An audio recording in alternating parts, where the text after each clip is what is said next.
প্রিয় একাদশ শ্রেণীর শিক্ষার্থী বন্ধুরা, অনলাইন ক্লাসে তোমাদের স্বাগত। আমি কামরুন নাহার, প্রভাষক, ফিনান্স, ব্যাংকিং ও বিমা, police lines school and college, Bogura. আজকে আমি তোমাদের সাথে আলোচনা করব ফিনান্স, ব্যাংকিং ও বিমার প্রথম পত্রের প্রথম অধ্যায়। অধ্যায়ের নাম অর্থায়নের সূচনা, এবং এই অধ্যায়ের উপরে এর আগেও একটা ক্লাস আলোচনা করেছি। আজকে আমরা বাকি অংশটুকু শেষ করব। তো প্রথমে আমরা জানবো যে অর্থায়নের নীতি সমূহ। অর্থায়নের নীতি কয়টি? অর্থায়নের নীতি হচ্ছে তিনটি। একটি হচ্ছে ঝুঁকি ও মুনাফার নীতি, 2 নম্বর হচ্ছে তারল্য ও মুনাফার নীতি, 3 নম্বর হচ্ছে পোর্টফোলিও বৈচিত্র্যায়নের নীতি। প্রথমে আমরা জানবো যে ঝুঁকি ও মুনাফার নীতি। ঝুঁকি ও মুনাফার নীতি। ঝুঁকি ও মুনাফার নীতি। ঝুঁকি ও মুনাফার নীতি জানার আগে আমরা আগে একটু জানি যে ঝুঁকিটা কি।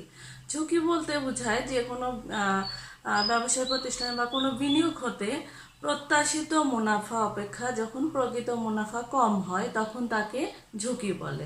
অর্থাৎ যখন প্রত্যাশার চেয়ে প্রাপ্তিটা কম হয় তখন তাকে ঝুঁকি বলে। ধরো একটা ব্যবসায়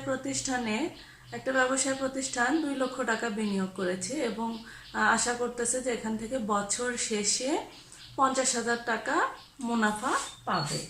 2 লক্ষ টাকা বিনিয়োগ করে এখানে প্রত্যাশা করছে যে বছর শেষে 50,000 টাকা মুনাফা পাবে। তো এই ক্ষেত্রে বছর শেষে দেখা গেল যে মুনাফা পেল 30,000 টাকা। অর্থাৎ এখানে প্রত্যাশা ছিল হচ্ছে 50,000 টাকা, কিন্তু বছর শেষে পেল হচ্ছে 30,000 টাকা। প্রত্যাশার থেকে প্রাপ্তিটা কি হইলো? কম হইলো। এইটাকে বলে হচ্ছে ঝুঁকি।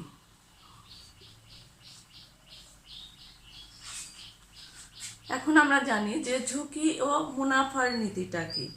ঝুঁকি ও মুনাফার নীতি হচ্ছে যে এখানে মনে করা হয় যে একটি বিনিয়োগে বা বিনিয়োগকারীরা ঝুঁকির পরিমাণ যত বেশি হবে, একজন বিনিয়োগকারী যত বেশি ঝুঁকি গ্রহণ করবে সে তত বেশি মুনাফা পাবে, অর্থাৎ মুনাফার প্রত্যাশাটাও তার বেশি থাকবে। আবার একজন বিনিয়োগকারীর ঝুঁকির মাত্রা যত কম হবে সেখান থেকে মুনাফাটাও কম হবে। এটাই হচ্ছে ঝুঁকি ও মুনাফার নীতি। অর্থাৎ তাহলে এখানে ঝুঁকি ও মুনাফার নীতির মধ্যে কিন্তু ধনাত্মক সম্পর্ক বিদ্যমান। এটা মনে রাখবা, এমসিকিউ প্রশ্নে আসে যে ঝুঁকি ও মুনাফার মধ্যে কিরূপ সম্পর্ক বিদ্যমান। দেখো, ধনাত্মক সম্পর্ক বা সমমুখী সম্পর্ক বিদ্যমান, যে ঝুঁকি বাড়লে মুনাফা বাড়বে, ঝুঁকি কমলে মুনাফা কমবে। এই জন্য ঝুঁকি ও মুনাফার নীতির মধ্যে হচ্ছে ধনাত্মক সম্পর্ক বিদ্যমান। যেমন আমরা বিষয়টা একটা উদাহরণের সাহায্যে বুঝি। ধরো তোমার কাছে 100 টাকা আছে, তুমি সেটা কোনো বাণিজ্যিক ব্যাংকে সঞ্চয় হিসাবে রাখতে চাও। এই ক্ষেত্রে ব্যাংক তোমাকে 10% হারে সুদ দেবে। তো এই ক্ষেত্রে তোমার বন্ধু তোমাকে বললো যে এই 100 টাকা আমাকে ধার দাও, আমিও তোমাকে 10% সুদ দিব বছর শেষে। তো এই ক্ষেত্রে তাহলে তুমি কোন বিকল্পটা গ্রহণ করবা, যে তোমার বন্ধুকে 100 টাকা ধার দিবা, না বাণিজ্যিক ব্যাংকে তুমি 100 টাকা রাখবে? তো এই ক্ষেত্রে তুমি যদি বুদ্ধিমান হও তাহলে চিন্তা করবে যে টাকাটা ব্যাংকে জমা রাখাই অধিক নিরাপদ। কারণ ব্যাংক পরিচালনা করে, ব্যবস্থাপকগণ, পরিচালনা পর্ষদ থাকে এবং সর্বোপরি সরকারের তদারকি করে। আর অন্যদিকে তোমার বন্ধুকে যদি টাকা ধার দাও তাহলে এই টাকাটা নিয়ে সে যা খুশি করতে পারে। তো এই ক্ষেত্রে ব্যাংকে টাকা রাখাই কিন্তু অধিক নিরাপদ, আর বন্ধুকে টাকা ধার দিলে এটা ঝুঁকিপূর্ণ। এই ক্ষেত্রে আবার তোমার বন্ধু যদি তোমাকে বলে যে 100 টাকা আমাকে ধার দাও, আমি তোমাকে বছর শেষে 15% বা 20% হারে সুদ দিব, তখন কিন্তু তুমি চিন্তা করবা যে তখন কিন্তু তুমি একটু পজিটিভ চিন্তা করবা যে না, এখানে আমার ঝুঁকিটা বেশি থাকলেও আমার কিন্তু মুনাফাটাও একটু বেশি আছে। তো এইটাই হচ্ছে মূলত ঝুঁকি ও মুনাফার নীতি, অর্থাৎ অধিক ঝুঁকি গ্রহণ করলে সেখানে মুনাফার প্রত্যাশাটাও বেশি থাকে, আর যখন কম ঝুঁকি গ্রহণ করবে সেখানে মুনাফার প্রত্যাশাটাও কম থাকে। আশা করি বুঝতে পেরেছে যে ঝুঁকি ও মুনাফার নীতিটা কি। এরপরে 2 নম্বরে আছে তারল্য ও মুনাফার নীতি।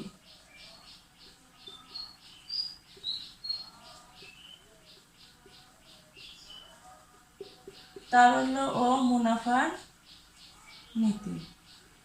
তারল্য ও মুনাফার নীতি। তারল্য বলতে বোঝায় যে একটি ব্যবসায় প্রতিষ্ঠানের চলতি দায় পরিশোধের ক্ষমতাকে তারল্য বলে। তো এই ক্ষেত্রে একজন আর্থিক ব্যবস্থাপককে এমনভাবে সিদ্ধান্ত গ্রহণ করতে হবে যাতে ব্যবসায় তারল্য ও মুনাফার মধ্যে সমন্বয় হয়, অর্থাৎ একজন আর্থিক ব্যবস্থাপক এমনভাবে সিদ্ধান্ত গ্রহণ করবে যাতে তারল্য ও মুনাফা বজায় থাকে। এখন আমরা জানি যে তারল্য ও মুনাফার নীতিটা কি। তারল্য ও মুনাফার নীতির ক্ষেত্রে এখানে হচ্ছে যে একটি ব্যবসায় প্রতিষ্ঠানে যদি তারল্যটা কম রাখা হয় তাহলে সেই ক্ষেত্রে বিনিয়োগ বেশি করা যায় এবং মুনাফাটা বেশি হয়। আবার যদি তারল্য বেশি রাখা হয় সেই ক্ষেত্রে কম বিনিয়োগ করা যায় এবং এই ক্ষেত্রে কম বিনিয়োগ করলে মুনাফাটাও কম হয়। অর্থাৎ তারল্য ও মুনাফার মধ্যে ঋণাত্মক সম্পর্ক বিদ্যমান, এটা মনে রাখবো। এখান থেকে এমসিকিউ প্রশ্ন আসে যে তারল্য ও মুনাফার মধ্যে কিরূপ সম্পর্ক বিদ্যমান। যখন অধিক তারল্য রাখবো, অধিক তারল্য যখন রাখবো তখন কি হবে? বিনিয়োগ কম হবে।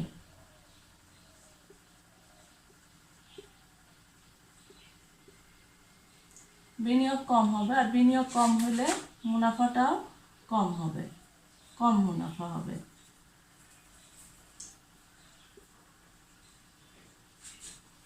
আবার যদি আমি তারল্যটা কম রাখি, কম তারল্য, তখন বিনিয়োগটা অধিক হবে।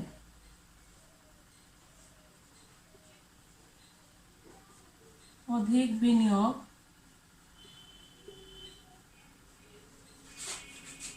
বেশি মুনাফা।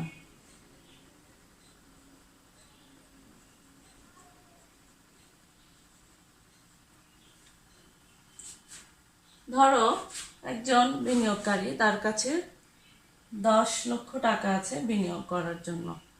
এই ক্ষেত্রে সে যদি অধিক তারল্য 10 লক্ষ টাকার ধরো 3 লক্ষ টাকা তারল্য হিসাবে রাখে এবং সে মুনাফা পাবে 10% হারে, তাহলে 3 লক্ষ টাকা যদি তারল্য রাখে তাহলে বিনিয়োগ করতে পারবে কত? 7 লক্ষ টাকা। আর 10% 7 লক্ষ টাকা বিনিয়োগ করলে 10% সুদের হারে তাহলে আসবে কত টাকা? 70,000 টাকা। আবার যদি এই তারল্যটা কম রাখে, 3 লক্ষ টাকার কম রাখলো, ধরো 2 লক্ষ টাকা রাখলো তারল্য, তাহলে বিনিয়োগ করতে পারবে কত টাকা? 8 লক্ষ টাকা। 8 লক্ষ টাকা বিনিয়োগ করলে আসবে কত? 80,000 টাকা। তাহলে দেখো যে যখন অধিক তারল্য, অর্থাৎ 3 লক্ষ টাকা তারল্য রাখলে 7 লক্ষ টাকা বিনিয়োগ করতে পারছে এবং মুনাফা আসতেছে 70,000 টাকা। আবার যদি কম পরিমাণ তারল্য রাখে, 2 লক্ষ টাকা রাখে, তাহলে বিনিয়োগ করতে পারছে 8 লক্ষ টাকা আর মুনাফা হচ্ছে 80,000। দেখো যখন অধিক তারল্য তখন কম মুনাফা, আর যখন কম তারল্য তখন হচ্ছে বেশি মুনাফা, অর্থাৎ এই দুইটার মধ্যে হচ্ছে ঋণাত্মক সম্পর্ক বিদ্যমান। এটাই হচ্ছে তারল্য ও মুনাফার নীতি। আশা করি বুঝতে পেরেছ।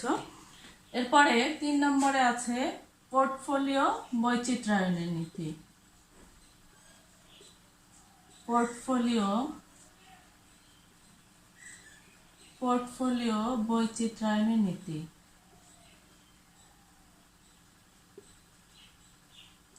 পোর্টফোলিও বৈচিত্র্যায়নের নীতি। পোর্টফোলিও বৈচিত্র্যায়নের নীতি অনুযায়ী যে একজন বিনিয়োগকারী তার সকল সম্পদ একটা সিকিউরিটিতে বা একটি প্রতিষ্ঠানে বিনিয়োগ না করে একাধিক সিকিউরিটিতে বিনিয়োগ করে ঝুঁকি হ্রাসের জন্য। এটাই হচ্ছে পোর্টফোলিও বৈচিত্র্যায়নের নীতি। অর্থাৎ পোর্টফোলিও বৈচিত্র্যায়নের নীতি অনুযায়ী যে একজন বিনিয়োগকারী যখন ঝুঁকি কমানোর জন্য একাধিক সিকিউরিটিতে বিনিয়োগ করে তখন তাকে বলে পোর্টফোলিও বৈচিত্র্যায়নের নীতি। যেমন একজন ব্যক্তি সে এক্স কোম্পানির শেয়ার ক্রয় করেছে, এক্স কোম্পানির শেয়ার ক্রয় করেছে। আবার ধরো বি একজন ব্যক্তি সে ধরো সরকারি বন্ড ক্রয় করেছে, সরকারি বন্ড ক্রয় করেছে।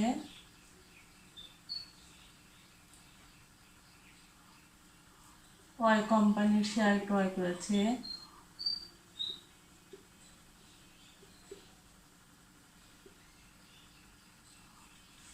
ওয়াই কোম্পানির শেয়ার ক্রয় করেছে। এরপরে ধরো জেড কোম্পানির শেয়ার ক্রয় করেছে।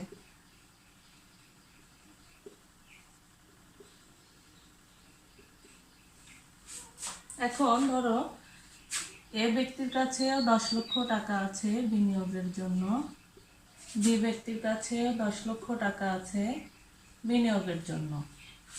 তাহলে এই ক্ষেত্রে এ ব্যক্তি এই 10 লক্ষ টাকা সম্পূর্ণটাই এক্স কোম্পানির শেয়ার ক্রয় করেছে, আর বি ব্যক্তি এই 10 লক্ষ টাকা একটা সিকিউরিটিতে বিনিয়োগ না করে 3টা সিকিউরিটিতে বিনিয়োগ করেছে। এখানে ধরো সরকারি বন্ড ক্রয় করেছে 3 লক্ষ টাকার, ওয়াই কোম্পানির শেয়ার ক্রয় করেছে ধরো 2 লক্ষ টাকার, জেড কোম্পানির শেয়ার ক্রয় করেছে 5 লক্ষ টাকার।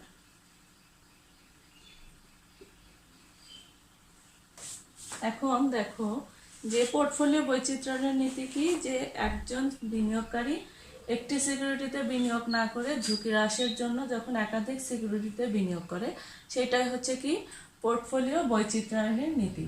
এখন দেখো এ ব্যক্তি যখন এক্স কোম্পানির শেয়ার ক্রয় করবে, এখানে লাভ হইলে লাভ হবে পুরাটা, বা যদি লস হয় অর্থাৎ ক্ষতির সম্মুখীন হয় তাহলে সে ক্ষতির সম্মুখীন হবে। এখানে হয় তার লাভ হবে, না হয় ক্ষতি হবে, অথবা দেউলিয়া হওয়ার সম্ভাবনা থাকে। এখন বি ব্যক্তির ক্ষেত্রে আমরা দেখি যে সে সরকারি বন্ড ক্রয় করেছে। আমরা জানি কি সরকারি বন্ডটা কি ঝুঁকিমুক্ত আয়ের হার, এখানে কোনো ক্ষতির সম্ভাবনা থাকে না, তাহলে এখানে তার মুনাফা হবে। এখানে দুইটার মধ্যে ওয়াই কোম্পানির শেয়ার ক্রয়, জেড কোম্পানির শেয়ার ক্রয়, সে শেয়ার ক্রয় করেছে দুইটা কোম্পানির।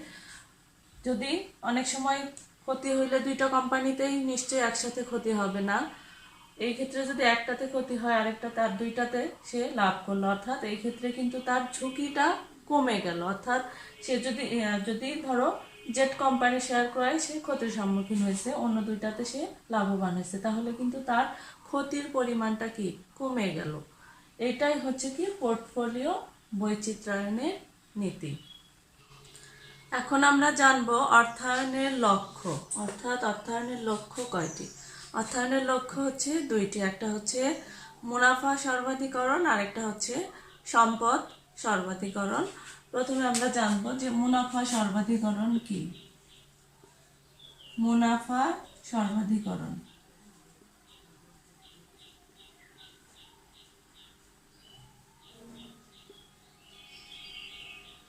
মুনাফা সর্বাধিকরণ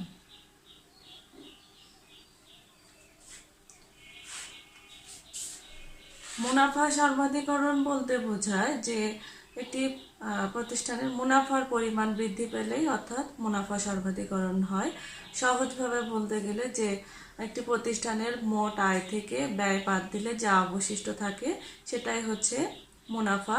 সাধারণত একটি প্রতিষ্ঠানের মুনাফা অর্জন ক্ষমতাকে শেয়ার প্রতি আয় দ্বারা প্রকাশ করা হয়, অর্থাৎ একটি প্রতিষ্ঠানের শেয়ার প্রতি আয় বৃদ্ধি পেলেই মনে করা হয় যে মুনাফা সর্বাধিকরণ হয়েছে। অর্থাৎ বিষয়টা আমরা একটু উদাহরণের সাহায্যে বুঝি। ধরো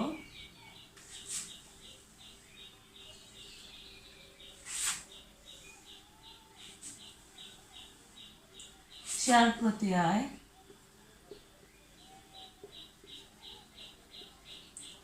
শেয়ার প্রতি আয়।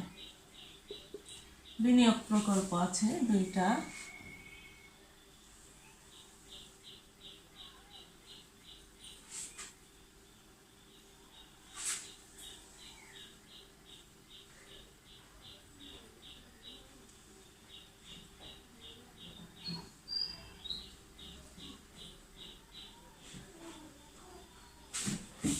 বিনিয়োগ প্রকল্প,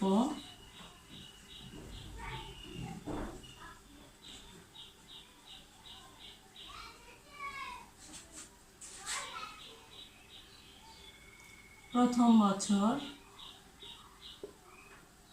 দ্বিতীয় বছর, তৃতীয় বছর, মোট আয়।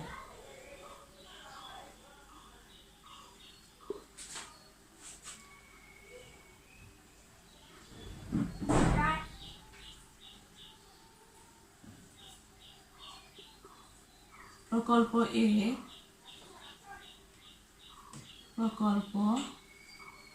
প্রকল্প এ এর ধরো প্রথম বছরে শেয়ার প্রতি আয় 20 টাকা, দ্বিতীয় বছরে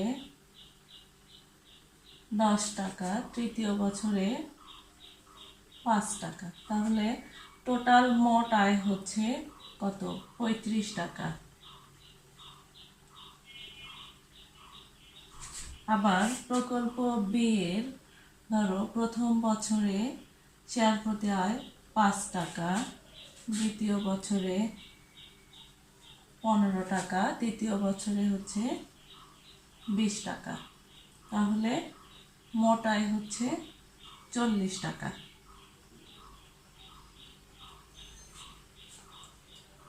মুনাফা সর্বাধিকরণ অনুযায়ী যে কোনো ফার্মের বা কোনো ব্যবসায় প্রতিষ্ঠানের শেয়ার প্রতি আয় বৃদ্ধি পেলে মুনাফা সর্বাধিকরণ হয়। দেখো এখানে আমরা চার্টে একটু বুঝি যে শেয়ার প্রতি আয় আছে, এখানে দুইটা বিনিয়োগ প্রকল্প আছে, প্রকল্প এ, প্রকল্প বি। এখন মুনাফা সর্বাধিকরণের দৃষ্টিকোণ থেকে আমরা কোন প্রকল্প গ্রহণ করব? যেহেতু মুনাফা সর্বাধিকরণ হচ্ছে একটি ফার্মের বা প্রতিষ্ঠানের মুনাফার পরিমাণ বৃদ্ধিকে বুঝিয়ে থাকে এবং এটা শেয়ার প্রতি আয় দ্বারা মুনাফা অর্জন ক্ষমতাকে শেয়ার প্রতি আয় দ্বারা প্রকাশ করা হয়, অর্থাৎ যাকে বলে ইপিএস বা আর্নিংস পার শেয়ার। মুনাফা সর্বাধিকরণ অনুযায়ী আমরা প্রকল্প বি গ্রহণ করব, কারণ প্রকল্প বি এর শেয়ার প্রতি আয় অর্থাৎ মোট আয় হচ্ছে কত? 40 টাকা। আর হচ্ছে প্রকল্প এ এর শেয়ার প্রতি আয় হচ্ছে 35 টাকা। এটাই হচ্ছে মুনাফা সর্বাধিকরণ। যখন একটি ফার্মের শেয়ার প্রতি আয় বৃদ্ধি পাবে তখন মুনাফা সর্বাধিকরণ হয়, অর্থাৎ এই ক্ষেত্রে আমরা প্রকল্প বি গ্রহণ করব। 2 নম্বরে আছে সম্পদ সর্বাধিকরণ। সম্পদ সর্বাধিকরণ।